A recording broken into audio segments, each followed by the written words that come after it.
plant-based diet doesn't fit into Malay culture. When it comes to Muslims, mereka question why are you doing this? That's when issue started. I think awal-awal tu kita tak bagi tahu. Hidang memang semua animal stuff. Then we're like, kita nak makan apa? So we just like, pretend kita makan. Kita takut macam orang terasa. And then we were looking for ways nak cakap supaya diorang tak kecil hati. Kita ada masalah kesihatan. Kenapa tiba-tiba you tak ikut the sunnah? You don't get cholesterol from soybean. You don't get cholesterol from kidney bean. Siapalah kita kan nak bagi tahu mereka. It wasn't easy for me as well because adik perempuan saya pun doktor. Eating the meat is not kewajipan. Kita rasa kesian or rasa feel bad about it. It's not a big issue, not a big deal. Okay, actually like we have been listening to a lot of interesting story yang betul-betul you guys experience lah throughout this plant-based journey kan. Sebab I rasa macam mengubah cara kita makan, dia memang affect a lot of thing in our life. Bukan saja dari segi kesihatan yang of course we will experience, but also dengan family, dengan kawan-kawan, dengan colleagues, especially kalau anak-anak dekat sekolah, how they going to be, you know, tell about this to their friends kan. So macam mana reaksi keluarga dan kawan-kawan bila korang bagi tahu diorang that you guys now are practicing plant-based diet? Maksudnya diet tu memang daripada plants mostly. So how do they react to that? Okay, I think awal-awal tu kita tak bagi tahu. So kita just makan apa yang ada. So we just try to fit in to other people punya whatever that they're doing semua tu kan. Tapi we got into lots of awkward situations. Contohnya macam derang hidang memang semua animal stuff. Then we're like, kita nak makan apa? So kalau it's like buffet style semua tu tak apa, we can get away with it kan. Orang tak nampak sangat what we put on our plate semua. So we just like pretend kita makan semua tu. Tapi bila kita sitting down at the table macam tu, that's when we're like, okay, I think kita kena bagi tahu. Sebab kita tak nak impose. I think awal-awal tu like Mak Faisal cerita kan, kita buat for ourselves. Kita bukan nak spread the message ke apa, tak. It's just for our own personal kan. So we didn't want to impose and kita takut macam orang terasa. So but then later we realise, kalau kita tak bagi tahu, then dia dah masak macam-macam and then kita tak makan lagi. Lagi macam darah kecil hati kita tak makan. So whenever we're going to someone's house tu, then kita cakap like macam actually kan kita dah amalkan. And then we were looking for ways nak cakap supaya darah tak kecil hati. So then the easiest for us, we were looking at different ways, tapi kita kata the easiest was to cakap yang kita ada masalah kesihatan yang kita nak cuba elakkan ataupun nak cuba perbaiki. So kita actually amalkan plant based. So tak payahlah susah-susah nak masak ke apa. Tak apa, nanti kita pun bawa some dish. So then we started to bawa dish kalau kita pergilah. And then diorang masak what diorang used to, diorang sayur dengan rice, and then diorang makan, diorang masak their own dish, tapi we bring a dish yang kita boleh makan. So we started off that way. Then people tak offended sangat lah.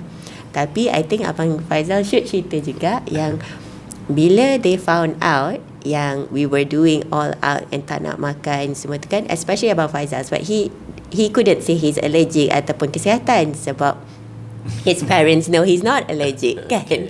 Kita we could say actually kita allergic, anak-anak pun dah allergic, so that's why kita tak makan.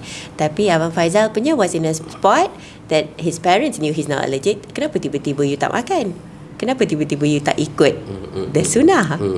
Then that's when issue started. Okay, you cerita issues.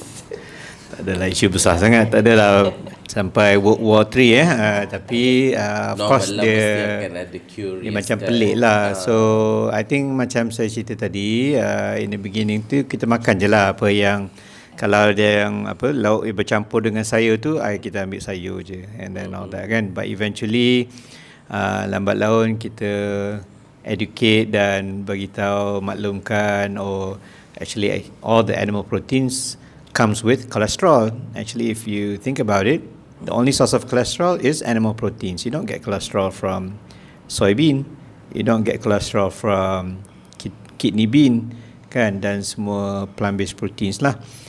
So unless they tambah other oils and all that, then mungkin ada kolesterol. Tapi seadanya, it doesn't have cholesterol. It has good fats, but it doesn't have the cholesterol. So kita educate benda-benda macam tu, then lama-lama dia understand, and then we show them some videos, and then I think one of the best things that we did was to show doctors videos. Siapalah kita kan nak bagi tahu mereka. So when they see other doctors talking about this and why it's good for them and healthy for them, then they understood it better. It wasn't easy for me as well, because adik perempuan saya pun doktor. So for medical advice, dia orang of course refer to her lah. So saya dah lah orang IT kan, tapi yang buat nutrition sikit. So tapi when we show the facts, show the papers and shared a little bit more, and then they see us every time kita memang mengelak all the animal protein. So lambat laun I think they understood, and I think they were accommodating. Of course nowadays is no problem lah. Now kalau dia masak sayur, dia make sure dia tak ada any bilis atau udang kepal ke belacan ke. For the sayur, they make sure 100% plant based.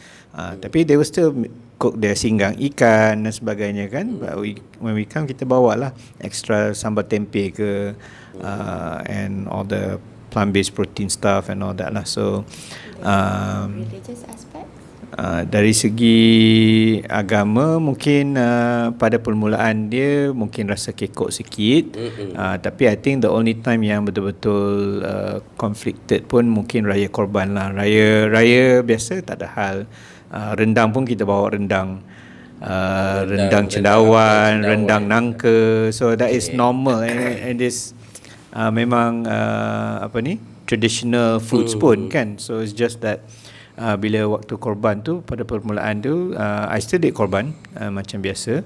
But then when I read balik other ways of doing the korban and all that, then we look into that lah. But we're still studying it dan memahami dengan lanjut, dan kita merujuk juga dengan ulama-ulama and all that. And then we're doing talking about this, right? Sorry for interrupt. I pun pernah macam berbual lah dengan satu ustaz yang I think Abang Faisal pun jumpa kan di Istanbul during Green Islam Summit, where kita jumpa ramai vegan Muslim di Istanbul, Turki. I think 2 years back. So I ada have some conversation with Ustaz tu lah mengenai how people view regarding korban and all that kan. But according to him, I'm not so sure. Like actually, okay je kalau misal kata kita tak really eat the meat on the korban day. But what do you guys like found out based on your I think studies? Eating the meat is not kewajipan. So I mean, I think that's the part that I think that we are okay with and comfortable with. We have nothing against the ibadah tersebut dan sebagainya. So of course yang tu benda yang disunatkan, and so but yang pastinya dia tak wajibkan untuk makan, itu je. So I think for that we just choose not to eat whatever is yang dikorbankan lah. There's nothing wrong with that lah. So that's the stand. I think also in the beginning it was just satu ni kan, macam misal kata kalau kita rasa kesian or rasa feel bad about it, it's better not to eat kan. Dia automatic. Yes. Memang that's the tuntutan pun. So I think for us is not a big issue, not a big deal.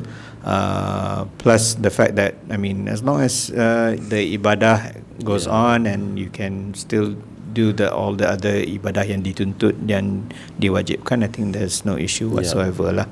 I rasa dekat Malaysia, I mean untuk orang India atau orang Cina or any other races, they become vegan or vegetarian or they practice plant-based diet or whole food plant-based untuk kesihatan, shouldn't be like a big layers of things they have to go through. But when it comes to Muslims, mereka I think there's a societal pressure, I would say, like people like question why are you doing these and all that. So I think it's also good for you guys to understand the religious aspect. What does it teach mengenai kesihatan kan? Sebab I pun macam nak jugalah tahu lebih lanjut, sebab because my audience mostly are Muslims and they also always ask me certain questions yang I pun tak tahu macam mana nak jawab kan, and especially related to religion which I also don't know. So that's why I hope like in upcoming episode maybe we will find some ustads or people who well versed about health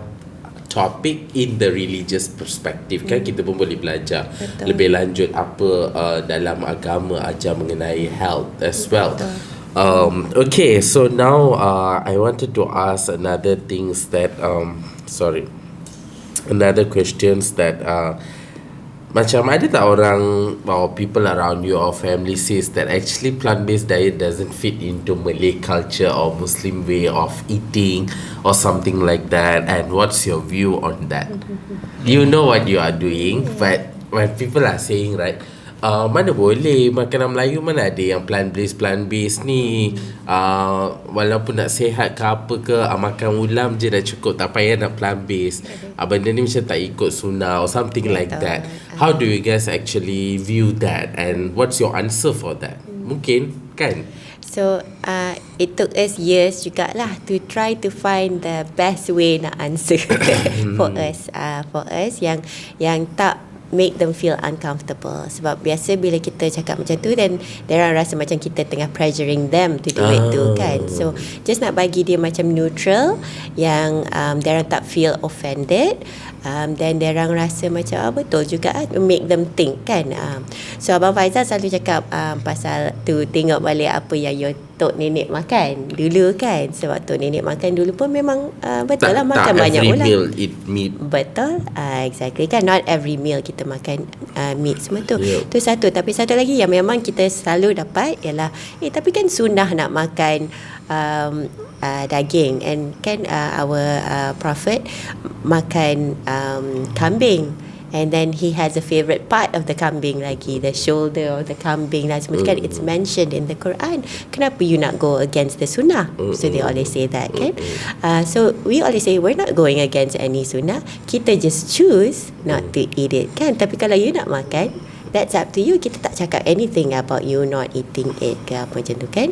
And that's how kita personally realise, kita tak adalah nak suruh semua orang go vegan. That's their choice kan. Tapi kalau you boleh kurangkan makan the daging and all the meat products semua tu, you akan dapat the health benefits for the times yang you tak makan. Kan. So then we talk to them from a different perspective pula kan. Dia kata you nak makan that once a month ke, once in a time festivity semua tu kan, then that is ikut sunnah. Because the sunnah is our beloved prophet actually makan time festivity sahaja. So that was the sunnah. The sunnah bukannya makan tiap-tiap hari. Dia so bila we say something like that, baru dia macam betul juga. Then they would be the one telling us yang betul juga. He was a poor man, so he ate only when people gifted it to him. Bila dihadiahkan daging, baru dia makan, baru bagi dia makan and all that kan. So bila kita cakap macam tu, we have that conversation, baru they understand yang betul jugalah that is ikut sunnah. Hey guys, pernah tak korang berfikir nak lebihkan makan sayur-sayuran dan buah-buahan tapi tak tahu nak mula dari mana? Senang je, download Veggie Challenge app. Korang boleh pilih nak kurangkan makan daging ke, makan macam vegetarian, makan macam vegan. The best part is setiap hari korang akan dapat macam-macam resepi, articles that help you and also motivate you. The best part, boleh measure the impact that you are making through this. Download the Veggie Challenge apps now. I think kita pun kena faham. I think semua dah tahu dan ada kesedaran yang too much of a good thing is bad lah. Kan, even daging and kambing, yes, memanglah sunnah. Tapi kalau you eat it every single day, the cholesterol will build up, and it's common knowledge dan semua dah tahu. But they might think this way also, too much of plants also not good. Whoever said that? So it's, yes, too much of plant junk food, yes. Tapi kalau too much of ulam, I don't think it's a bad thing kan. So I think it's general consensus yang too much daging, kalau makan hari-hari melantak je, makan mukbang barbecue every single day, then it is harmful for you. You clog your arteries, you will get high cholesterol, high blood pressure and all that kan. So and I think in the Malay, at least in the Malay sphere, we notice as we grow older, naturally or not, people will reduce their meat intake. I'm not sure lah, mungkin the palate change ke, mungkin dia tahu it's healthier for them, they switch to more fish dan sebagainya kan. So I think kesedaran tu memang ada. So now it's just of course social pressure lah juga, semua duk makan je. Kan at one time semua meleleh, semua cheese meleleh kan, semua viral, cheese meleleh, semua ada cheese. Sekarang ni everything got milk, all the desserts got milk. Dulu kuih muih Malaysia jarang ada susu, jarang ada telur, because it was more of a luxury thing lah. Of course at that time telur backyard punya telur je lah kan. If you have it then you use it, if you don't mana ada. Pastry, all this is western food dan sebagainya kan. So all this is introduced later on lah. The Malaysian breakfast yang asalnya is the nasi lemak kan. Pada masa tu tak tahulah telur ke tidak ke, mungkin benda lain kan. Tapi kalau dekat orang Kedah, dia makan pulut dengan lauk sambal sikit kan. Dan ada ubi kayu. Dan mungkin ada ubi kayu dengan sagat kelapa semua tu kan. And then of course you have the traditional foods like kacang kuda, and kacang-kacang mambin, kacang tanah, and all this is a common Malaysian staple. And actually I've even asked some of the older generations what they normally eat kan. So kalau zaman dulu makan ayam tu mungkin sebulan sekali je. Some families setahun 2-3 kali saja. So daging tu lagilah higher level luxury. So I think it was not an issue. Then it's commonplace. Kan? Even like my nenek kan selalu dia cakap ayam tu mungkin diorang get like once a month. That was like during my mom growing up, which is like during the 80s or 70s, something like that, you know. So and they get once a month just one whole chicken for the entire family of like 12 siblings.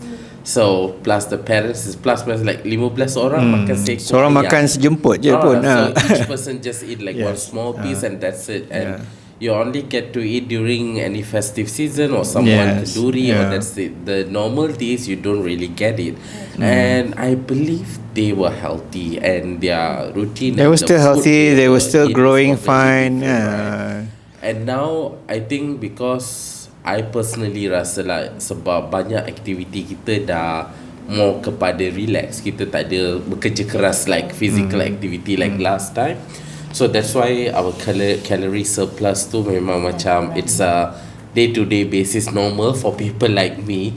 Like from the body we can roughly know, right? Like most probably is because of calorie surplus lah yang buat orang gemuk, and then physical activity tu kurang and all those kind of things. Okay, I have another 2 more questions before we go for a short break.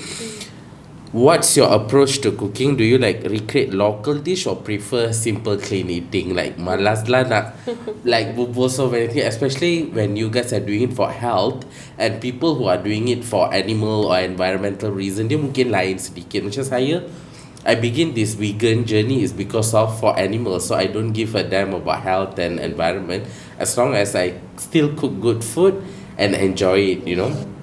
But now when I started to concentrate on health, sometimes I do feel like it's really a big hassle to recreate local traditional food in a really super healthy way.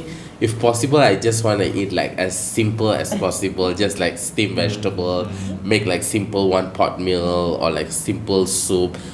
How about you guys, like in a family setting?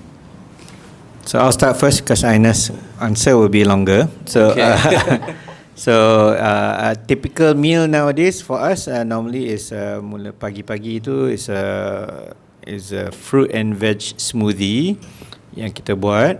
Kita blend, not just the juice, kita blend dengan the fiber because we need the fibers.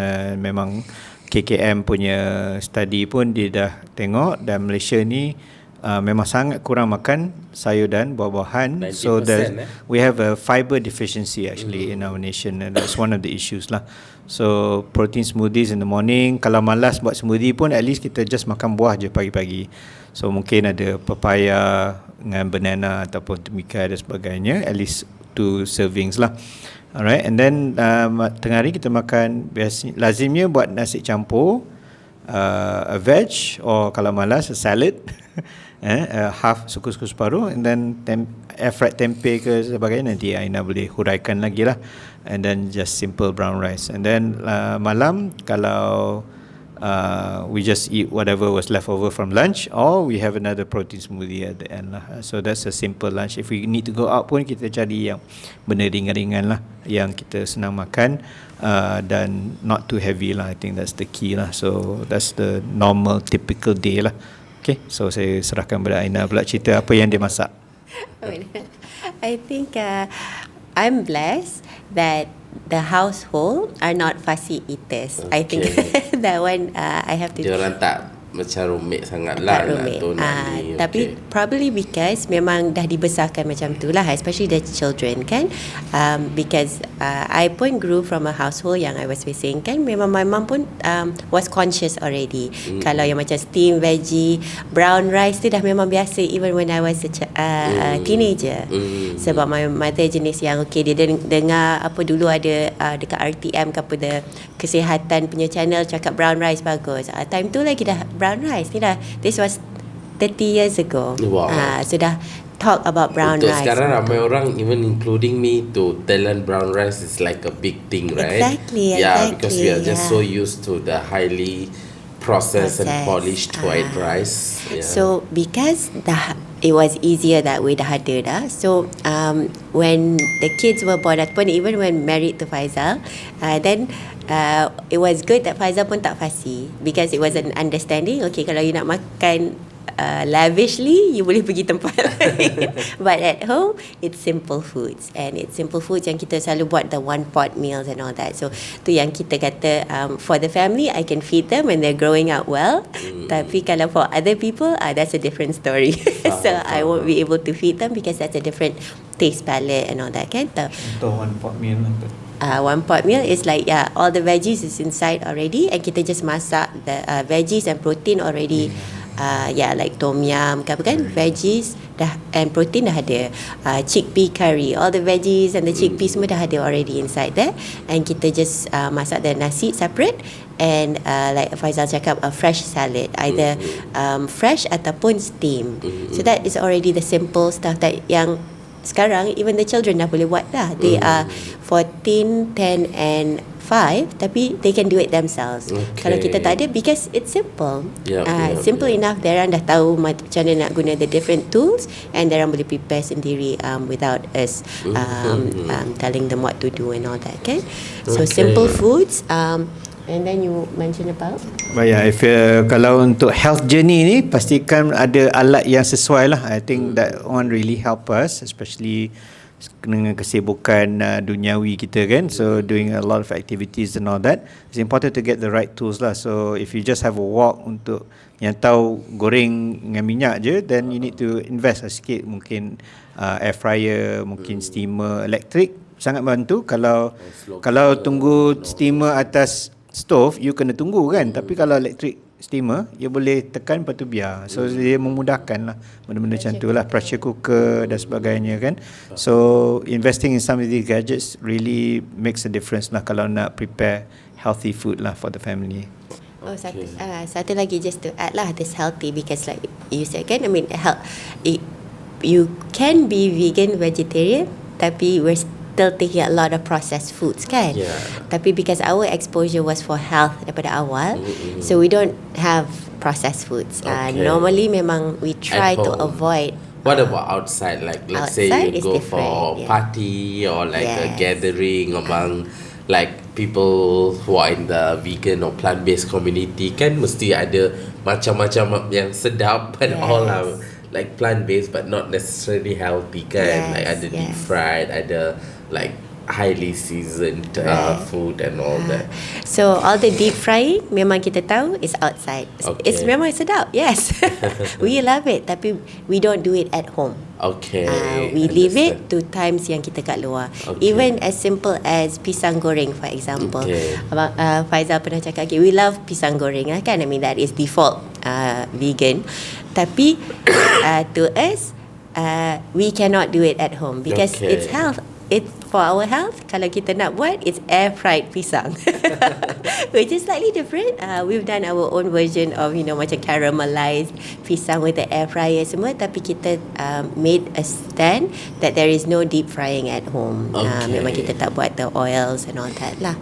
Yes, minyak sawit is vegan, but not healthy in a lot of quantity lah. But we eat it outside. Yeah, we eat it when we go to bazaar. Oh, it was really good. Yang that mushroom deep fried mushroom ke apa. We eat it, but it's only for those times yang kita kat luar. I mean once in a while ada lah juga yang the plant based meatballs and those nuggets dan sebagainya lah once in a while.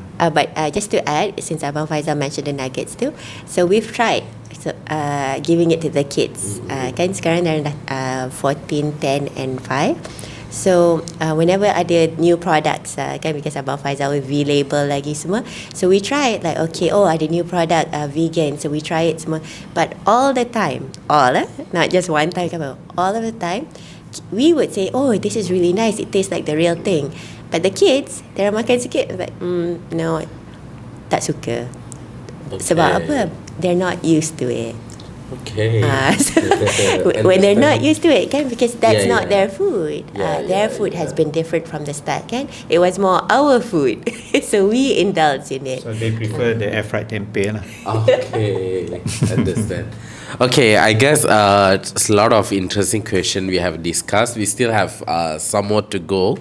But before that, kalau ada siapa-siapa yang juga ingin on this plant-based journey, you guys fikir macam mana I pun nak juga nak try out. We have a very interesting apps yang baru saja launch khas untuk anda semua, yang you guys boleh try out plant-based diet for 30 days along with that guidance with the apps yang boleh bagi you recipe, will follow through, will have a lot of articles untuk korang baca dan lebih memahami in terms of kesihatan and all that. And best part is you can part of this community lah, so you are not doing this alone.